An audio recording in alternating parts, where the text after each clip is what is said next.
Policy बाजार पर 1 करोड़ रुपए का टर्म लाइफ इंश्योरेंस केवल 450 रुपए महीने से शुरू। वाह! नमस्कार, देश की बात में हाजिर हैं और पहले बात उत्तर प्रदेश से। इलाहाबाद हाई कोर्ट ने बड़ा फैसला देते हुए आज उत्तर प्रदेश के निकाय चुनावों में ओबीसी आरक्षण का नहीं होगा। कोर्ट ने 5 दिसंबर का नोटिफिकेशन भी रद्द कर दिया है। साथ ही 2017 में हुआ रैपिड ओबीसी सर्वे भी खारिज किया। इसको लेकर राज्य की राजनीति उबाल पर आ गई है। कांग्रेस ने कहा है कि बिना ओबीसी आरक्षण चुनाव ना हो। अखिलेश यादव ने इसे बीजेपी की आरक्षण विरोधी नीति का हिस्सा करार दिया है। तो हम इस पर आपको ग्राउंड रिपोर्ट दिखाएंगे, लेकिन सबसे पहले हम आपको लिए चलते हैं ओपी राजभर के पास। सुहेल देव भारतीय समाज पार्टी के नेता हैं। बहुत बहुत धन्यवाद राजभर जी जुड़ने के लिए। पहले तो यही सवाल कि जो हाईकोर्ट का फैसला आया है उस पर आप क्या कहेंगे, क्या आंकलन आपका? हाई कोर्ट ने 2 बातें कही है। एक तो उन्होंने त्रिस्तरीय कमेटी बना करके आरक्षण लागू करने की बात कही है और समय से चुनाव कराने के लिए कोर्ट ने आदेश दिया है। और उधर सरकार के तरफ से भी बयान आ गए कि बिना आरक्षण के लिए हम चुनाव नहीं करा सकते, हम उसके लिए कटिबद्ध हैं। और सुहेल देव भारतीय समाज पार्टी हमेशा पिछड़े, अति पिछड़े और सर्वाधिक पिछड़ों को आरक्षण दे करके ही हिस्सा दिलाने की बात करती है। तो ऐसी परिस्थिति में भारतीय समाज पार्टी जरूरत पड़ेगी तो हम सुप्रीम कोर्ट में भी हम इसके खिलाफ जाएंगे। हाई कोर्ट के फैसले के खिलाफ हम सुप्रीम कोर्ट भी जाएंगे और इसमें हम 1 इंच भी पीछे नहीं हटेंगे, क्योंकि हमारी लड़ाई ही हिस्से की है। अभी तक जो संविधान में पिछड़ों को 27% रिजर्वेशन मिला, अभी तो वो बंटवारा नहीं हो पाया, उसमें भी सबको बराबर हिस्सा नहीं मिल पाया। और स्थानीय निकाय चुनाव जो जिसपे रोक लगी है कि इसमें बगैर आरक्षण के चुनाव करा दिया जाए, तो उसमें कोर्ट ने 2 बातें कही हैं। पहली बात तो कि बिना आरक्षण के चुनाव कराने की बात, दूसरा कि यदि सरकार चाहे तो त्रिस्तरीय कमेटी बनाकर के 31 जनवरी तक इसका निस्तारण करे। दोनों बात उन्होंने कहा है। तो सरकार भी तो कटिबद्ध है कि नहीं हम आरक्षण देंगे, और सरकार भी कह रही है कि हम इसके लिए जरूरत पड़ेगी तो कोर्ट के फैसले को, हाई कोर्ट के फैसले को चुनौती देने सुप्रीम कोर्ट जाएंगे। तो इसमें बिना आरक्षण के चुनाव नहीं हो सकता है। अब ये चुनाव लंबा चलेगा। जी, तो यही हम पूछना चाह रहे थे। समय अब चुनाव में कम रह गया, क्या असर क्या होगा चुनाव पर, आपको क्या लग रहा है? नहीं, देखिए कोर्ट ने कहा है कि 3 स्तरीय कमेटी बना के डीएम से इसका जो है जांच करा लीजिए, जांच करा करके इनको आप आरक्षण की व्यवस्था दीजिए। लेकिन 31 जनवरी के पहले ये कोर्ट कह रही है, तो 31 जनवरी तक सरकार अगर इसमें निस्तारण हो जाता है तब तो ठीक है, और नहीं तो इसी बात को लेकर के सरकार भी कह रही है कि हम कोर्ट जाएंगे। हम भी कह रहे हैं कि जब आरक्षण, सारे चुनाव आरक्षण के बदौलत हो रहे हैं, तो आज क्या जरूरत है कि जो पिछड़ों के साथ उनके आरक्षण या पिछड़ों के आरक्षण के सवाल पे इस तरह की बातें उभर के आई हैं कि कमेटी बना करके जांच कर लिया जाए। कहीं ना कहीं बात तो पिछड़ों के हक का सवाल है ना। पिछड़ों के जो संविधान में व्यवस्था है, इनको आरक्षण की बात है, उनके आरक्षण के सवाल पे ही लड़ाई हो रही है ना। राजभर जी, तो यही तो बात है, सुप्रीम कोर्ट ने इसमें कहा हुआ है कि भाई एक ट्रिपल टेस्ट का फॉर्मूला है, वो रख दिया है और उसके बाद ये आरक्षण की बात है, तो उसको उस पड़ाव से भी गुजरना होगा क्या? भाई 3 टेस्ट फार्मूला के लिए जब हाई कोर्ट ने कहा तो ये समय कहाँ दिया था? 31 जनवरी तक 3 टेस्ट कहाँ से होगा? अब निकाय चुनाव में कौन सा टेस्ट? एक तरफ कोर्ट कह रही है कि चुनाव करा दिया जाए समय सीमा पर, तो इसमें 3 टेस्ट कैसे हो पाएगा निकाय चुनाव में? जी, तो आपको क्या लगता है, इच्छा शक्ति की कमी है?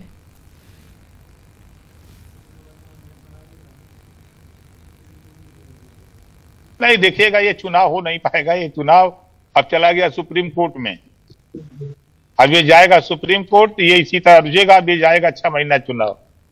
अब चूंकि मामला आरक्षण का अब आके फंस गया है ना। बिना आरक्षण के चुनाव हो नहीं सकता। एक तरफ आप शेड्यूल कास्ट को आरक्षण दे रहे हैं, दूसरी तरफ नहीं दे रहे हैं। बैकवर्ड को, सामान्य वर्ग को, तो कहां से मामला आएगा।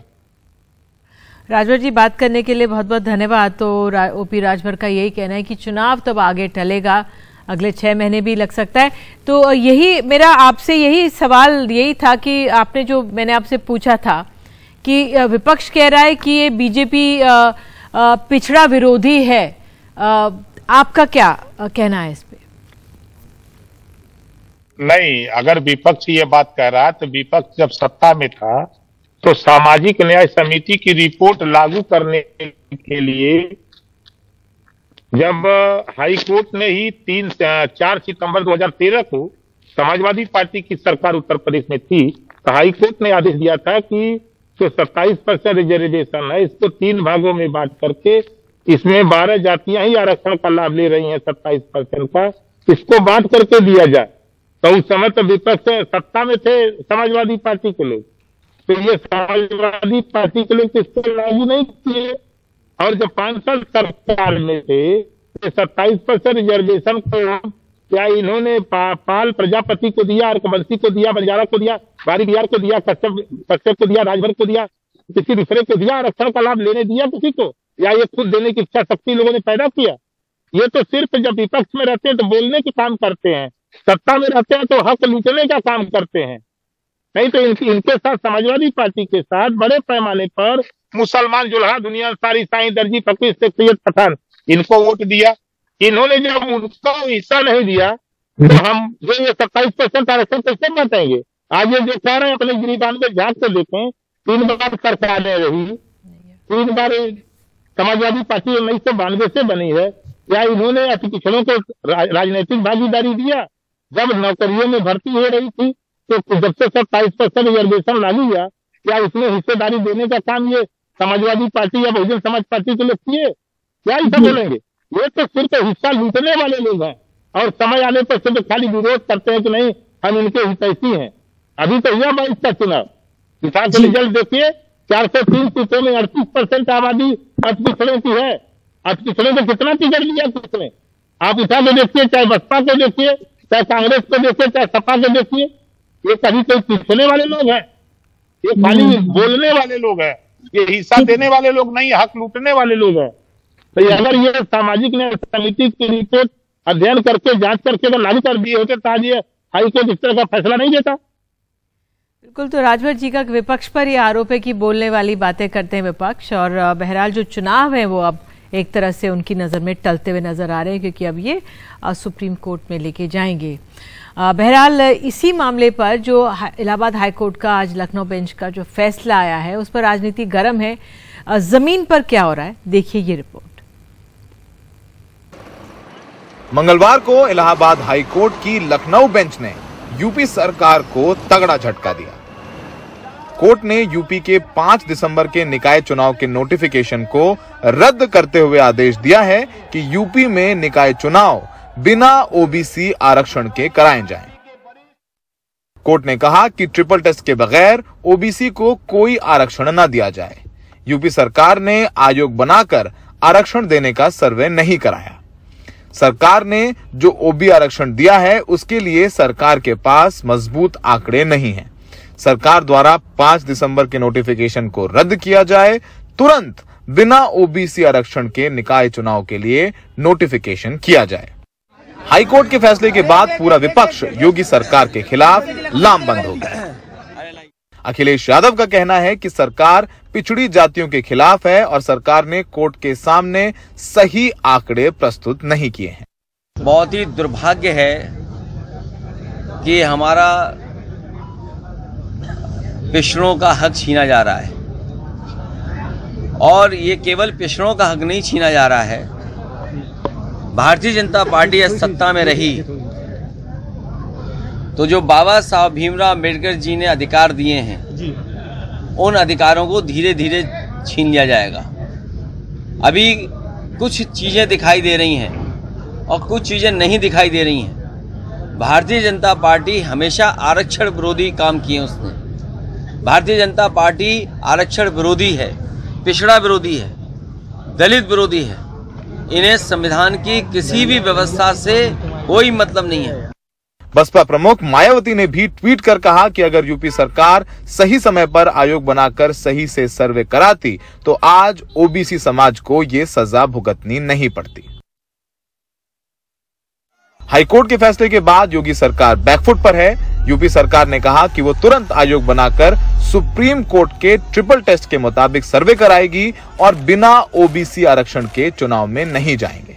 माननीय उच्च न्यायालय के निर्देशानुसार आयोग गठित करके ट्रिपल टेस्ट की जो प्रक्रिया है उसे पूर्ण करके हम ओबीसी को आरक्षण देने के बाद ही हम चुनाव कराएंगे और उसके बाद जो चुनावी प्रक्रिया है उसको हम करेंगे। हम इसके कानूनी पहलुओं को और भी हम गंभीरता से गहराई से अध्ययन कर रहे हैं और अगर आवश्यक होगा तो हम सुप्रीम कोर्ट भी जाएंगे।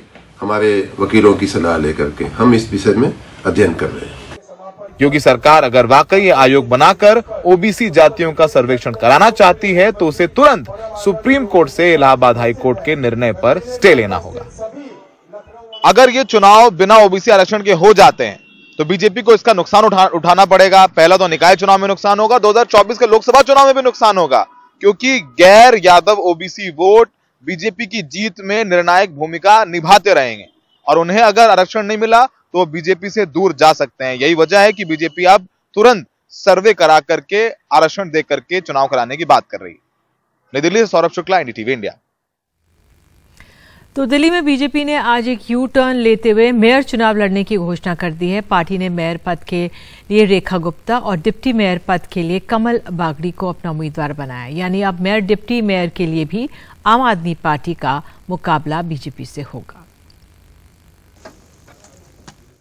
मेयर के लिए बीजेपी उम्मीदवार रेखा गुप्ता ने मंगलवार को अपना नामांकन दाखिल कर दिया।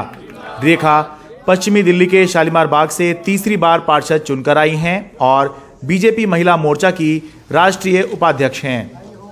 डिप्टी मेयर के लिए बीजेपी की तरफ से कमल बागड़ी ने अपना पर्चा दाखिल किया। कमल बागड़ी युवा हैं, बल्ली मारान विधानसभा के रामनगर वार्ड से पहली बार पार्षद बने हैं। मेयर चुनाव को लेकर बीजेपी कभी हां कभी ना करती रही, बयान बदलती रही। गुरुवार 22 दिसंबर को बीजेपी ने स्पष्ट तौर पर मेयर चुनाव न लड़ने की घोषणा की थी, लेकिन मंगलवार को आखिरकार बीजेपी ने चुनाव लड़ने की घोषणा कर दी। देखिए, लोकतंत्र की पद्धति है, दो लोग आमने सामने लड़ते हैं और हम भारतीय जनता पार्टी के प्रतिनिधि के रूप में वहां लड़ेंगे, पूरी ताकत के साथ में लड़ेंगे। और सभी निगम पार्षदों से मेरी पर्सनल अपील रहेगी कि दिल्ली के विकास के लिए वोट करें, दिल्ली के समाधान के लिए मेयर को चुनें और मुझे अपने प्रतिनिधि के रूप में यदि वो चुनते हैं तो मैं पूरी की पूरी दिल्ली के लिए, जो भी एक बेहतर दिल्ली की व्यवस्था के लिए, एक सुंदर दिल्ली, क्लीन दिल्ली, ग्रीन दिल्ली के लिए काम करूंगी। आम आदमी पार्टी दावा कर रही थी कि बीजेपी निर्दलीय को सामने रखकर चुनाव लड़ेगी, लेकिन बीजेपी के खुद मैदान में उतरने के बाद आप दावा कर रही है कि बीजेपी पार्षद खरीदने की कोशिश कर सकती है, क्योंकि उसके पास मेयर चुनाव जीतने के लिए संख्या नहीं है।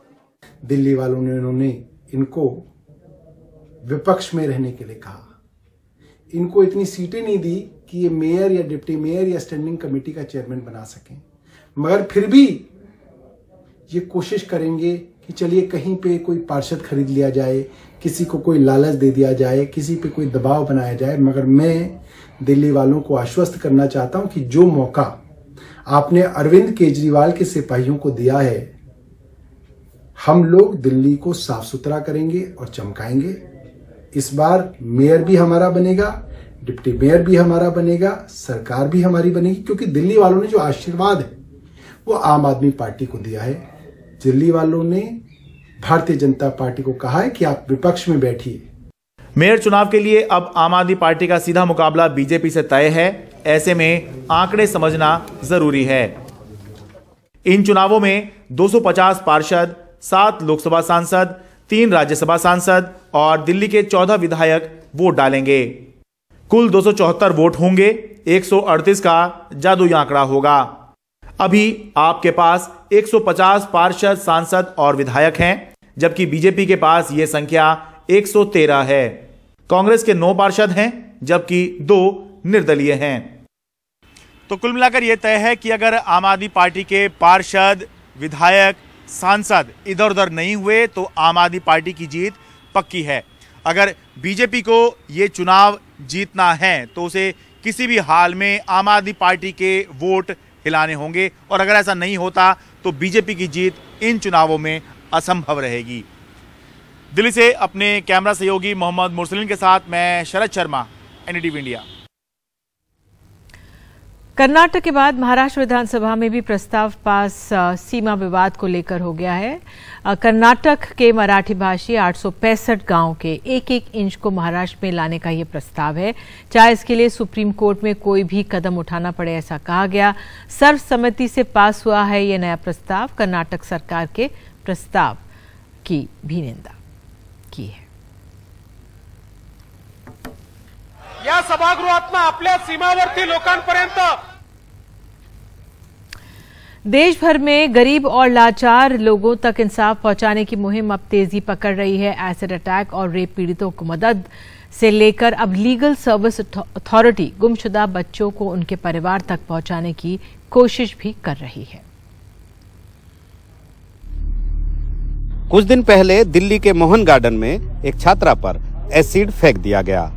पुलिस ने अपनी कार्रवाई की, लेकिन दिल्ली लीगल सर्विस अथॉरिटी ने 10 दिनों के भीतर 3 लाख रुपए का मुआवजा दे दिया। विक्टिम कंपेंसेशन स्कीम के तहत हमने इस साल में करीब 63 करोड़ रुपया डिस्ट्रीब्यूट किया है। जैसा कि आप जानते हैं कि भी रिसेंटली एक एसिड अटैक का केस हुआ था, उसमें DSLSA ने, द्वारका डिस्ट्रिक्ट ने विदिन 24 आवर्स 1 लाख रुपया उन्हें इंटरिम कंपेंसेशन दिया, और अगले 10 दिन में ही हमने उन्हें 2 लाख रुपए और दिया है। लोक अदालत हजारों केसों के निपटारे में सहायक साबित हुई है, लेकिन अब लोक अदालतों की बेंच में जज के साथ साथ ट्रांसजेंडर और एसिड अटैक पीड़ितों को भी शामिल किया गया है। पब्लिक प्लेस में थोड़ा हम लोगों को जाना जाए, समाज में जाना जाए, ऐसे नरकारा नहीं जाए। ये बहुत बड़ा मुद्दा है। पब्लिक टॉयलेट और स्कूल और क्राउड एरिया से मॉल्स वगैरह हो गए, तो यहाँ पे वो नहीं मिल पा रहा है जो हमें चाहिए, एक इज्जत, एक नजरिया। लेकिन अब इस कड़ी में एक नया अध्याय जुड़ गया है। लीगल सर्विस अथॉरिटी अब थानों से जुड़कर गुमशुदा बच्चों को घर वालों से मिलाने का काम भी कर रही है।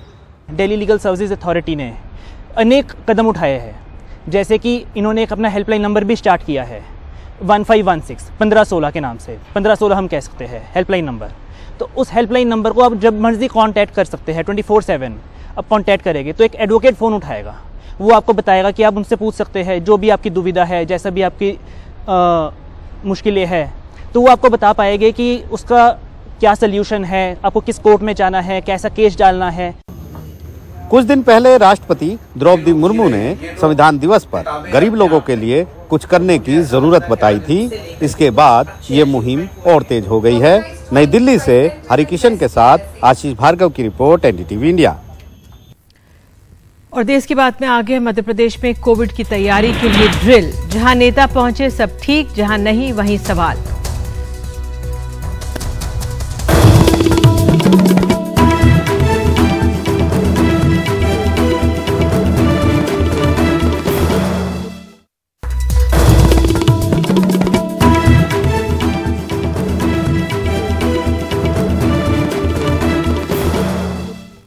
देश की बात में बात करते हैं मध्य प्रदेश की। मध्य प्रदेश के सरकारी अस्पतालों में कोविड के नए वेरिएंट BF7 से निपटने के लिए मॉक ड्रिल हो रही है। परखा जा रहा है कि स्वास्थ्य सुविधाओं की उपलब्धता और गुणवत्ता का क्या स्तर है। राजधानी के जिस अस्पताल में मंत्री जी पहुंचे वहां तो सब ठीक था, लेकिन कई दूसरे अस्पतालों में खामियां सामने आई हैं। स्वास्थ्यकर्मी आज भी हड़ताल पर ही बैठे रहे। सरकार ने अभी तक उनकी मांगों पर गौर नहीं किया है।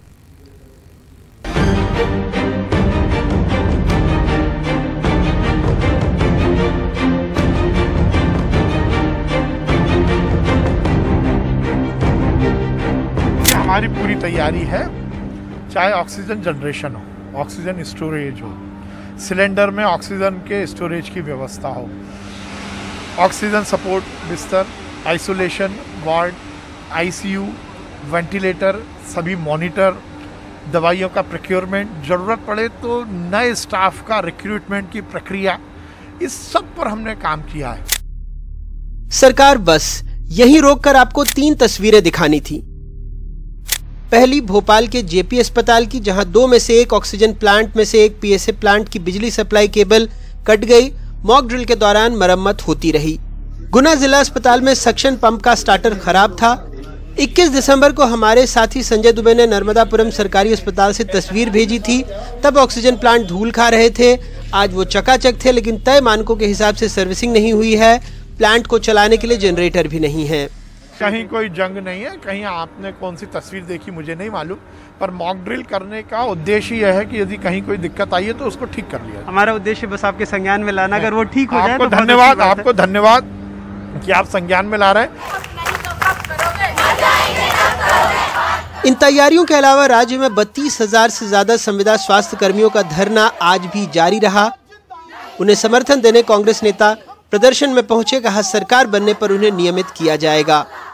सरकार सुनवाई करने के बजाय डंडे मार रही, कोई दिक्कत नहीं, रस्सी बांधकर घुमा रही है और इतनी बर्बरतापूर्ण आचरण सरकार का है, पुलिस का है, होम मिनिस्टर का है कि एक कर्मचारी बीमार हो गया, उसको पैरालिसिस हो गया। ये वही कर्मचारी हैं जिन्होंने अपनी जान को हथेली पर रखकर जब कोविड जैसी महामारी हमारे प्रदेश में आई तो इन लोगों ने इस प्रदेश की जनता की सेवा की। बहरहाल फिलहाल राज्य में कोरोना के 4 एक्टिव मामले हैं। 1685 आईसीयू बेड तैयार हैं। 15,490 ऑक्सीजन सपोर्टेड बेड है। 736 वेंटिलेटर मौजूद है। 98 ऑक्सीजन जनरेशन प्लांट चालू हालत में है। सबको मिलाकर प्रदेश की कुल ऑक्सीजन कैपेसिटी 935.8 मीट्रिक टन है। प्रदेश की कुल कोविड टेस्टिंग क्षमता 1,24,320 प्रतिदिन है। हर जगह पर इस तरह की मॉक ड्रिल की जा रही है और जिन तस्वीरों की हम बात कह रहे थे, मंत्री जी का कहना है कि पता नहीं कहां से आई हैं, लेकिन वो तस्वीरें हैं। हम चाहेंगे कि सरकार उस ओर भी ध्यान दे ताकि हर जिले में भी तैयारी मुकम्मल ढंग से हो सके, सिर्फ राजधानी भोपाल में नहीं। भोपाल से अनुराग द्वारी, NDTV इंडिया। कोविड की नई संभावित चुनौती के लिए देश की तैयारी की बात बार बार कही जा रही है, पर शायद ही कोई ये पूछ रहा है कि क्या हमारे हेल्थ स्टाफ, डॉक्टर्स खुद मानसिक रूप से नई चुनौती झेलने के लिए तैयार हैं। मुंबई में मनोचिकित्सकों की टीम बनेगी जो हेल्थ स्टाफ और कोविड मरीजों की मानसिक सेहत पर काम करेगी। मुंबई में सरकारी अस्पताल सेंट जॉर्ज के स्टाफ नर्स 40 वर्षीय रूपचंद हड़के कोविड की पहली लहर में खुद वेंटिलेटर पर थे। करीब 1 महीने में रिकवर हुए, अब नई संभावित कोविड लहर की चुनौती की ड्यूटी के लिए फिर से तैयार हैं। हमारा सेंट जॉर्जेस हॉस्पिटल पूरा फुल था, यहाँ तक कि बेड नहीं अवेलेबल था। तो मुझे ना वेंटी के लिए सजेस्ट किया गया क्योंकि लंग्स काफ़ी ख़राब हो चुके थे। अच्छा। तो वेंटी भी अवेलेबल नहीं था, वेंटिलेटर नहीं था उस टाइम में। तो फिर मेरी वाइफ भी स्टाफ नर्स है। अच्छा, यहीं पर है? नहीं, दूसरे हॉस्पिटल में नर्सिंग ऑफिसर है। तो उन्होंने अपने हॉस्पिटल में लेके गई। हमारा डोर का जो कचरा था ना, वो कचरा कोई लेके नहीं जाता था, यानी कि हमारे घर में कोई नहीं आता था।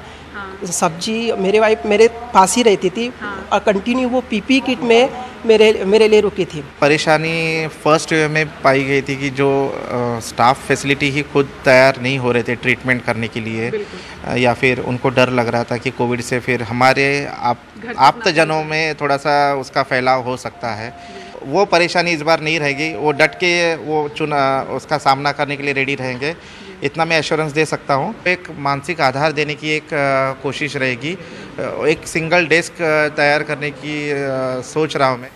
पीपीई किट की आदत छूट गई थी, पर वॉरियर की तरह फिर डटना है। मानसिक रूप से खुद को तैयार कर चुके हैं। अभी तो आदत हो गई है, लेकिन जब पहले थे तो बहुत सारा पसीना आता था, डिहाइड्रेट होते थे, तो ये बहुत सारी थे। अभी तो आदत हो गई है, 2-3 वेव तो अभी ये क्या है ना। कभी कभी डर पे जीत भी हासिल करनी पड़ती है। तो हमने तो पिछले 2 वेव्स देखे हैं, तो हमने तो अपने डर पे जीत ही हासिल कर दी है। जब कोविड शुरू होता है, ज़्यादा पेशेंट रहते हैं, तो हम लोग खुद का केयर करते हैं, ताकि ये बीमारी घर तक ना पहुँचे। और वैसे बच्चे पे भी ट्रेन हो गए, पहले और सेकंड वेव में बच्चे लोग ट्रेन हो गए थे कि मम्मी को हग नहीं करने का है। अभी मेंटली और फिजिकली सभी नर्सेस मेरे तैयार है। मुंबई कोविड टास्क फोर्स के सदस्य डॉक्टर गौतम भंसाली बताते हैं कि कोविड मरीजों के साथ साथ डॉक्टर और हेल्थ स्टाफ भी मानसिक रूप से मजबूत रहें, इसलिए मनोचिकित्सकों की टीम बनेगी। जब सेकेंड वेव का टाइम जो था वो एक सुनामी की तरह था, उस समय हमको फील हुआ था कि थोड़ा सा लोगों में डिप्रेशन जैसा आ रहा है, लोग घरों में कैद है, डॉक्टर भी है तो 10 दिन पीपी किट में रह रहे हैं, पेशेंट भी लंबा स्टे चल रहा है हॉस्पिटल से। तो थर्ड वेव से पहले ही हमने साइकेट्रिक डॉक्टर्स की एक टीम बनाई थी, काउंसलिंग की और काउंसलर्स की टीम बनाई थी जो कोविड पेशेंट के पास जाते थे। प्लस हम लोग जूम मीटिंग करके डॉक्टर्स की भी प्लस घर में बैठे लोगों की भी सोशल ऑर्गेनाइजेशन की हेल्प लेकर के काउंसलिंग करते थे। इस बार भी हमारे ध्यान में ऐसा है कि अगर ऐसा कुछ सिचुएशन आती है तो यस, हमारी वही जो टीम साइकेट्रिस्ट वगैरह की है उनको फिर एक्टिवेट करेंगे, 2 ऑलरेडी एक्टिवेट है, करेंगे और वो लोग हेल्प करेंगे। एक आंकड़ा बताता है कि देश में 1500 से भी ज्यादा डॉक्टर्स, हेल्थ वर्कर्स ने अपनी जान दी कोविड के दौरान। कईयों ने अपनों को खोया, गंभीर रूप से बीमार रहे, फिर भी ड्यूटी पर लौटे। एक बार फिर से संभावित चुनौती के लिए इन्हें मानसिक रूप से तैयार होना होगा। कोविड मॉक ड्रिल के दौरान इसे भी ध्यान में रखा गया। मुंबई से कैमरा पर्सन अशोक महाडे के साथ पूजा भारद्वाज, एनडीटीवी इंडिया। और देश की बात में आगे, कड़ाके की ठंड में शेल्टर होम्स का हाल, उपराज्यपाल ने की कार्रवाई।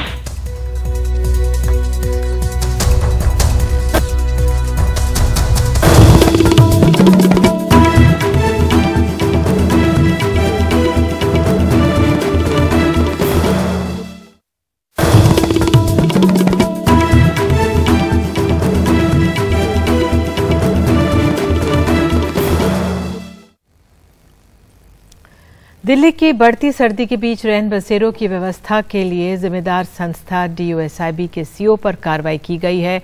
उपराज्यपाल ने के महेश का शंटिंग ट्रांसफर कर दिया है। बीते दिनों LG ने कुछ रैन बसेरों का औचक निरीक्षण किया था जिसमें असुविधा और अव्यवस्था को लेकर सवाल खड़े किए गए थे।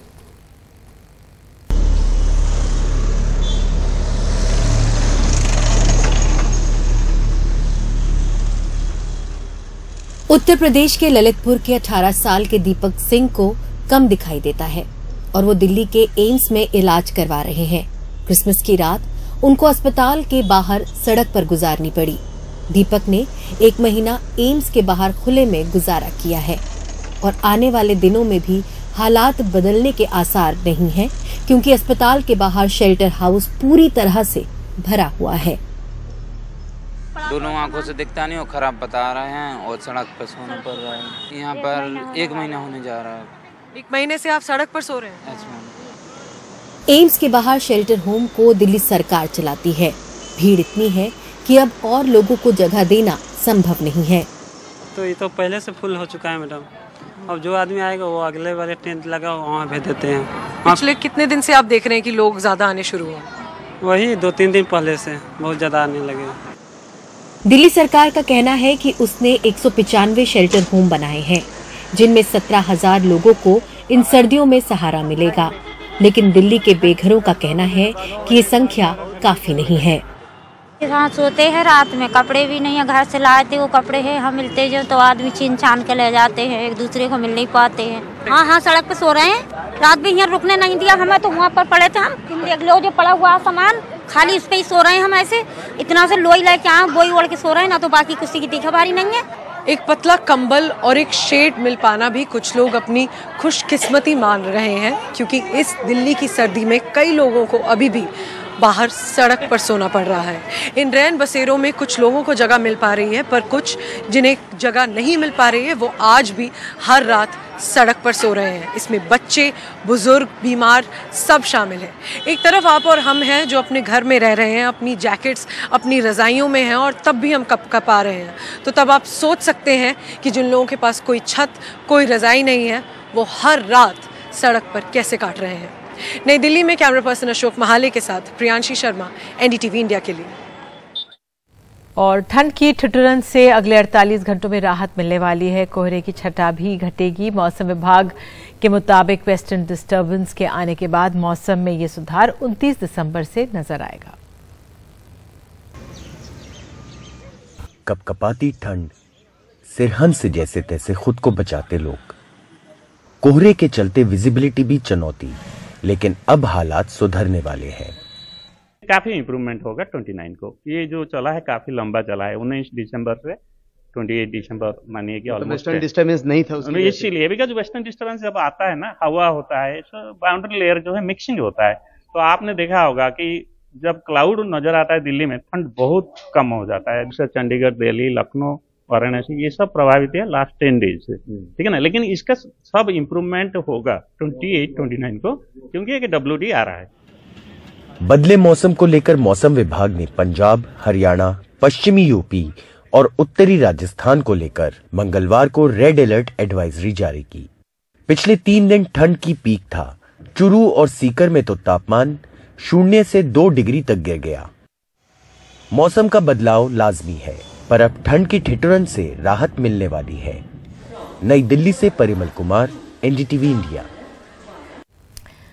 तो इतनी कड़ाई ठंड में भी क्रिकेट के लिए जोश और जुनून देखना हो, घाटी के गांव में आइए, जहां गांव वालों की अपनी लीग चल रही है। बिना किसी बाहरी मदद के लोगों ने क्रिकेट का ऐसा समा यहां पर बांध दिया है कि मौसम की सख्ती भी किसी को महसूस नहीं हो रही है। दक्षिण कश्मीर के इस गांव में मैच देखने आए लोगों ने खेल शुरू होने से पहले आग जलाई। घाटी के ज्यादातर इलाकों में तापमान 0 से नीचे पहुंच चुका है, लेकिन मरहमा गांव के लोग अपनी क्रिकेट प्रीमियर लीग के जरिए माहौल को गर्म रखे हुए हैं। आसपास के गांव की 64 टीमें इसमें हिस्सा ले रही हैं। इसमें हमें रूलर जो हमने वो खुद के पैसों से हमने लाया, उसमें करीबन 7 लाख से ऊपर खर्चा हो गया हमारा। और जो ये टर्फ विकेट है, ये भी हमने इसमें खुद हमने मेहनत की, अपने हाथों से बनाया। क्रिकेट के साजो सामान की छोटी सी दुकान चलाने वाले आमिर ने अपनी कमाई से 2 लाख रुपए दिए हैं। वो और उनके साथी इस इलाके में नौजवानों को खेल कूद में व्यस्त रखना चाहते हैं, जिसे पहले आतंकवादियों का इलाका माना जाता था। Khurshid Ahmed, an apple grower, has also contributed 2 lakhs despite a slump in business this year.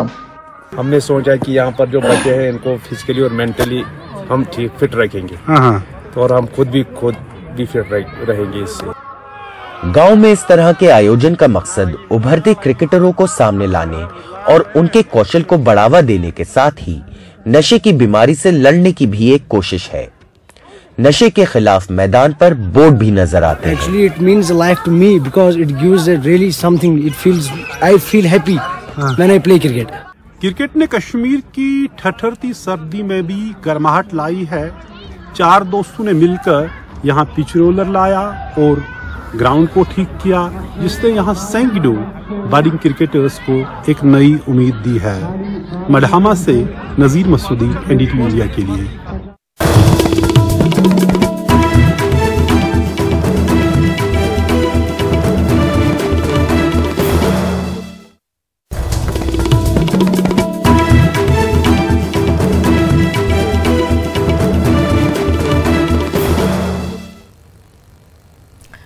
अभिनेत्री तुनिशा शर्मा पंचतत्व में विलीन हो गई। 24 दिसंबर को अपने धारावाहिक अलीबाबा के सेट पर फंदे से लटकी पाई गई थी। तुनिशा की मां की शिकायत पर वालिव पुलिस ने खुदकुशी के लिए उकसाने का मामला दर्ज कर तुनिशा के दोस्त अभिनेता शिजान खान को गिरफ्तार कर जांच कर रही है। ज्यादा जानकारी दे रहे हैं हमारे सहयोगी प्रशांत सिसोदिया। मैं इस वक्त खड़ा हूँ मुंबई के भाईंदर ईस्ट में, जहाँ पे अभिनेत्री तुनिशा शर्मा के पार्थिव शरीर को लाया गया और उनका अंतिम संस्कार किया गया। आप मेरे पीछे देख सकते हैं जो अंतिम संस्कार की जो अग्नि है वो अभी भी आपको नज़र आ रही होगी, और पूरा जो मीडिया है वो यहाँ पर इकट्ठा है, साथ में परिवारजन और जो करीबी दोस्त हैं टेलीविज़न इंडस्ट्री के वो भी यहाँ पर आए हुए हैं। जो प्रक्रिया थी, ये पूरी जो प्रोसेस था अंतिम संस्कार का, कुछ ऐसे उनके दोस्त थे जो ये देख नहीं पाए और बीच में ही वो छोड़कर चले गए। अपने आंसू वो लोग रोक नहीं पाए। जो उनकी माँ है तुनिशा की, वो भी बिल्कुल बात करने की हालत में नहीं थी। उनको अलग ले जाकर बिठाया गया और वो लोग उनके आसपास थे, उनको शांत करने की कोशिश कर रहे थे। अगर आप देखेंगे यहाँ पे ये जो मेरे दाएँ में एक आपको एम्बुलेंस नज़र आएगी, वही एम्बुलेंस है जिसमें उनके पार्थिव शरीर को लाया गया। पहले जो उनका पार्थिव शरीर था, एक पंडित भीमसेन जोशी अस्पताल है भयंदर ईस्ट में, वहाँ से जो उनके पार्थिव शरीर को लाया गया था उनके घर करीब 3 बजे के करीब, और 3:30 बजे के करीब जो अंतिम यात्रा थी तुनिशा की वो शुरू हुई, और 4 बजे जब पार्थिव शरीर यहाँ पहुँचा उसके बाद सारे जो रिचुअल्स हैं उनके बाद करीब 4:30 बजे उनको मुखाग्नि दी गई। मुंबई से प्रशांत सिसोदिया, NDTV इंडिया के लिए।